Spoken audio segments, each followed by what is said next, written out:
What's going on, everybody? This is A&J and welcome back to the network. And in this video we're going to go over the NFL. And just like in the Broncos talk video preceding this one, I actually am going to go over everything that took place in the previous 8 weeks. Definitely going to summarize that and go over all the matchups that will be taking place week 9 coming up, starting tonight with Green Bay at San Francisco. I'm going to try to make this shorter than the Broncos video, just for the fact that, as I mentioned before, I'm just getting back into the swing of things. Definitely please excuse me on a lot of errors that I know I'm going to be making, because again, I've said in the past I won't be editing any of this, since I've largely been, actually not largely, I've entirely been doing all of my videos on a phone.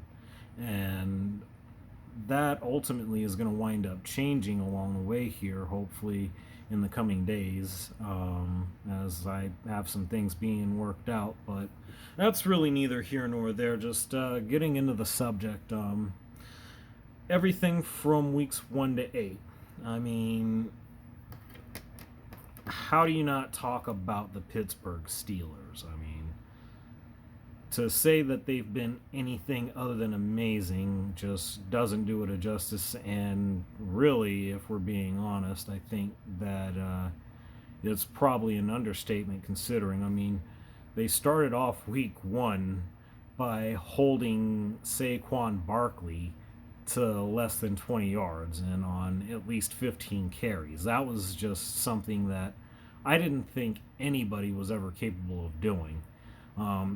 Unfortunately, Saquon has since been out with an ACL injury, and definitely best wishes, especially for a speedy recovery for him, because we definitely look forward to his talents being out on the field and everything, and what he brings to the game. He's certainly something special, and it's unfortunate that he's amongst so many others that, have gone down with these injuries that, have certainly changed the fortunes of a lot of teams. I mean, you've got Dak out in Dallas with his ankle. Von Miller, as I mentioned before, with the Broncos, broken foot. I guess there's hope for him to come back, but I'm not too sure. I'm not getting my hopes up on that personally, as far as that's concerned. And of course, in that same light, Deshaun Hamilton now with his ACL issues. And of course, there are a few other ones, but I'm not going to harp so much on injuries. There are a lot of things. I mean, needless to say, COVID. I mean, if injuries haven't been a factor, COVID certainly has been, even more so than anything else.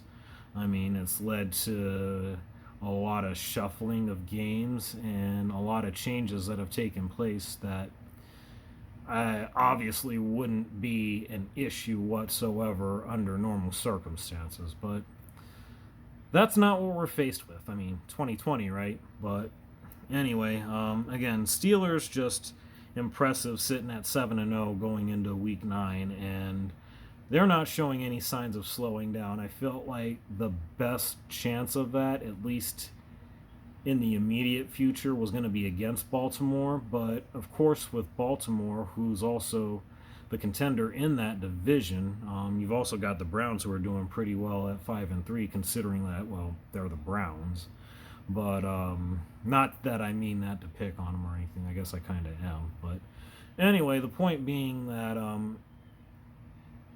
at the beginning of the season, that division was considered to be a 2-horse race between the Steelers and the Ravens. But it just seems as though the Steelers are just not taking a back seat to anybody this season, and it's actually been an impressive sight to see. I mean, I don't think that you can replicate a performance like what they've had week in and week out and do it to the extent that they have. I mean, it's something to where they're definitely the favorites going into the playoffs.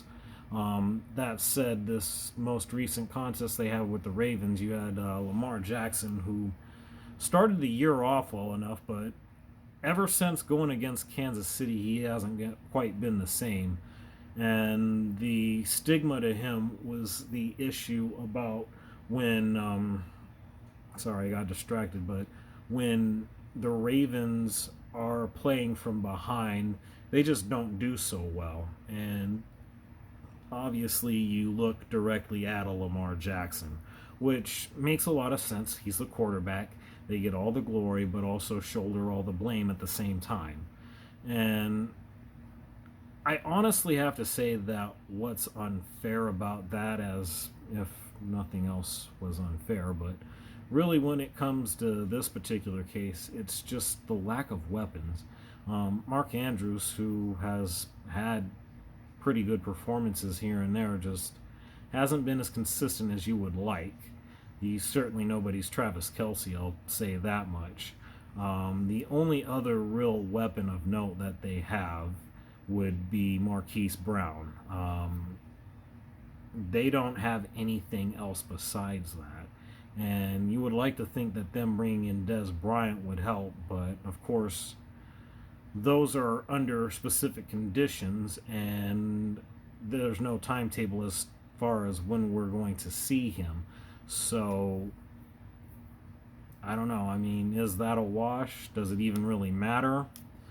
I guess we'll find out in the coming weeks, but that's everything as far as the AFC North. Again, Cleveland at times has looked good, but at the same time, they've still deviated into a lot of what's made them the Browns. You know, hopefully you see something from them, because they actually can be a pretty fun team to watch, but, you know, they haven't really proven that throughout the season. And then, of course, there's the whole AFC East race, which what we're familiar with is just the juggernaut that at least was Tom Brady and the New England Patriots, but not anymore. It's now Cam and the Patriots, and it could definitely be better there. It could certainly be worse, but it could definitely be a lot better. And it's really funny to me that on one hand, they've actually done pretty well with him, not having had a whole lot of time to gel going into the season. But there's also a matter of, again, same situation as Baltimore. You have really no weapons whatsoever to speak of. I mean, Gronk went with Brady down to Tampa. Edelman, who, aside from Gronk, was Brady's go-to, has been anything but a go-to.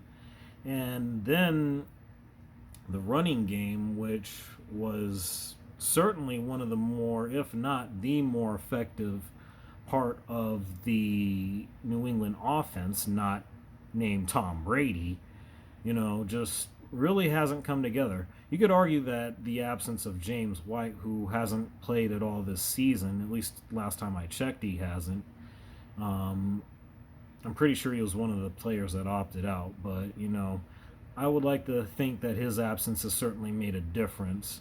But at the same time, you had to know going back into the 2019 season, with the emergence of a Josh Allen, the Buffalo Bills were certainly on their way and just haven't let up on that. I mean, 6-2 going into Week 9, and I just can't really say enough as to how well they've played. And that's both offensively but also defensively too. I mean, one of the toughest defenses that you've got in the league right now. And, you know, Stephon Diggs has certainly been very helpful for them. I mean, they've just got that thing rolling like nobody's business, and they're obviously going to be the division winner coming out of there, out of the AFC East. And Dolphins actually have looked pretty good, especially having brought in Tua Tagovailoa, and he actually looked good in his debut versus the Rams. And needless to say, I think everybody was expecting the worst because, well, Aaron Donald. I mean, that dude just... I don't recommend starting a rookie quarterback against a guy like that, especially given the injury issues that Tua has had going not only into the draft but this season, especially with there not being any preseason with any tune-up whatsoever. But good on them. I mean, hopefully they keep it going and maybe they make it in. Who knows? The AFC South, I mean, there's that juggernaut known as Derrick Henry, who, paired with Ryan Tannehill, has led that Tennessee team, and they've looked pretty good.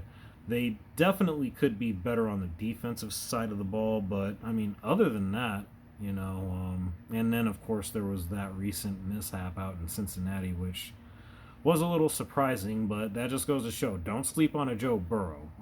He is as good as, if not much better than advertised, and I say expect nothing but big things from him. That aside, though, 5-2, sharing the division lead in the AFC South with the Indianapolis Colts. I mean, Phillip Rivers has certainly proven what he has left in the tank. I mean, it's interestingly enough similar to what you would have seen out of a Peyton Manning going from Indy to Denver.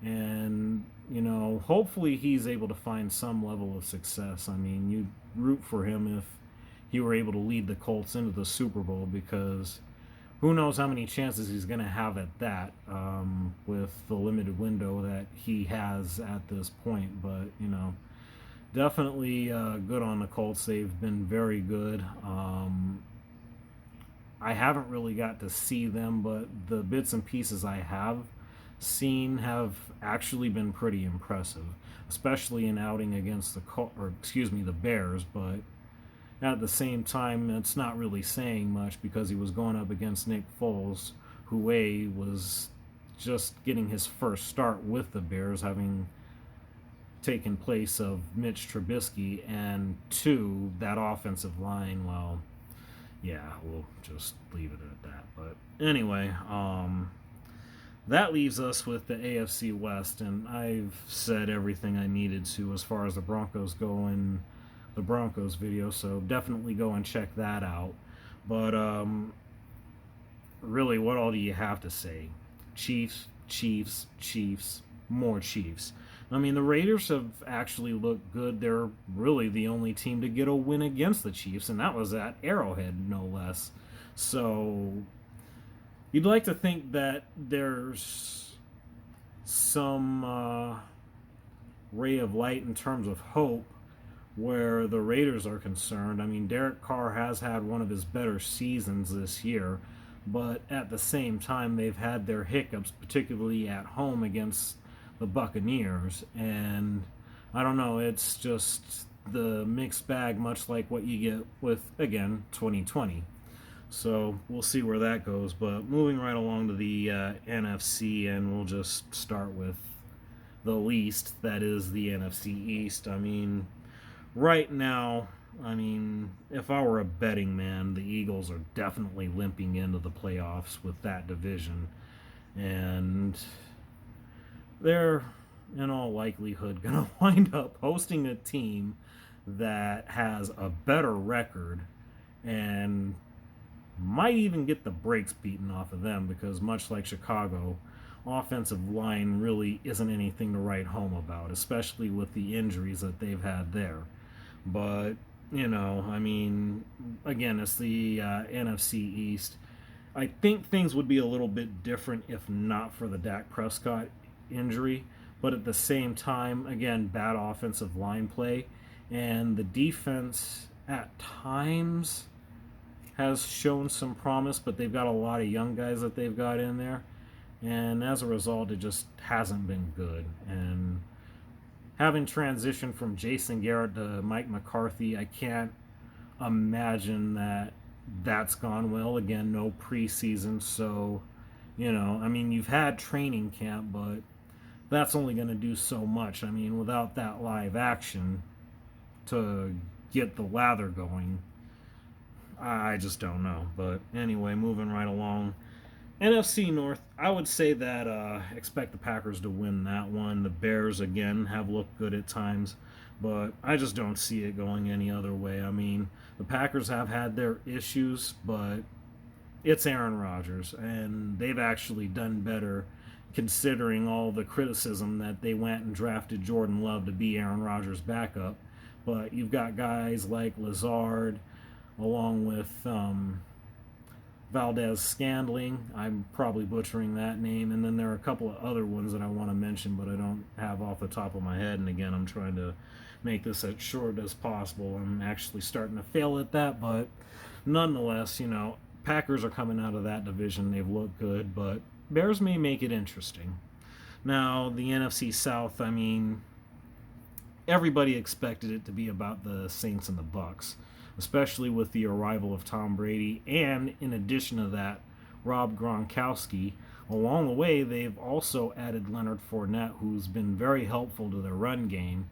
And as things stand right now, New Orleans got the better of the Bucks in Week 1, but since then, I feel like the Bucks have taken the momentum. So I would expect the Bucks to wind up winning that division, especially starting with the Sunday night matchup they have coming up. And needless to say, they're just going to be moving along and probably are going to be the number 2 seed. Maybe they get the number 1. It really depends on the other teams I'm about to go into. But, oh yeah, and it also helps that they just brought in Antonio Brown. And as long as he is on his best behavior and there aren't any other issues, sky's the limit. That's really all there is to say about it. And you could say that the incentive of the Super Bowl being out in Tampa, although there aren't going to be full stadiums anywhere, it helps. It helps. Moving right along to the NFC West, what can you say? Russ is Russ. He's been unbelievable. The cast he's got out there, DK Metcalf, Tyler Lockett. They've also brought in Greg Olsen, who honestly he hasn't been as impactful as you'd like, but he's definitely contributed. You've also got David Moore, who I've liked a lot. I've kind of seen a lot of bright things and believe that he could, and still believe that he can actually give them a lot. You got DJ Dallas, who's stepped up in place of Chris Carson, who's had a lot of injury issues. And Rashard Penny, I'm kind of baffled as to how he hasn't worked out. Of course, same thing there, injuries, but Russ is definitely still on pace to have the MVP. It's certainly his to lose. Although Mahomes is doing Mahomes things, it's definitely between him. And maybe you throw Brady into that category with what he's doing out in Tampa. And one team in particular that you don't want to sleep on is the lone team to actually get a win on said Seahawks, and that's the Arizona Cardinals. What a game that was on Sunday night a couple of weeks ago. It just doesn't get any funner than that. And I've been saying, again, just going back into DJ Metcalf, I've said before, that dude is Cam Chancellor at wide receiver. Dude is ridiculously muscular, and if anything, I feel like he's faster than Cam. Probably not by much, but I definitely feel like he's faster. But going back to the Cardinals, that was just an impressive performance. They were down for most of that game and hung in there to force the overtime. Had quite a slug out with the Seahawks in said overtime, but found a way to get it done, got the game-winning field goal.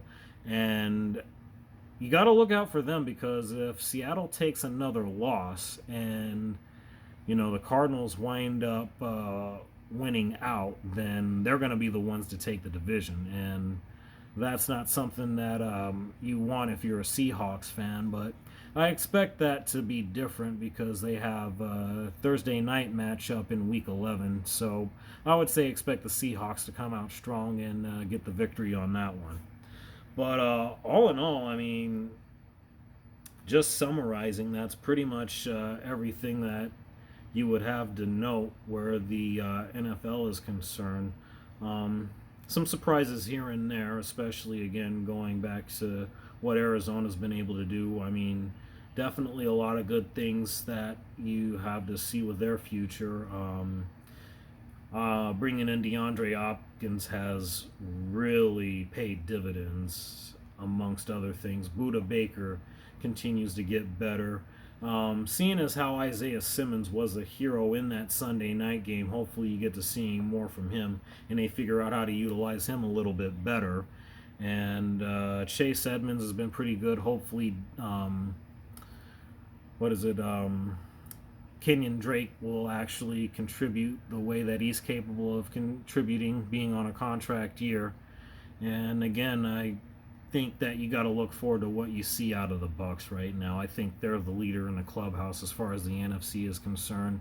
The only reason I say that over Seattle is because of Seattle's defense, where I'd like to think that not only the addition of Jamal Adams, but now bringing in a Carlos Dunlap, hopefully that helps them out, but it's really going to be hard to say as far as that's concerned. But that aside, let me know what you think. Definitely drop some comments down below. Hopefully you enjoyed the content. Drop the thumbs down below. Again, if I don't earn that, let me know why, and we'll certainly get that worked on. And to that end, I thank you for being here, and thanks for having me. Take care.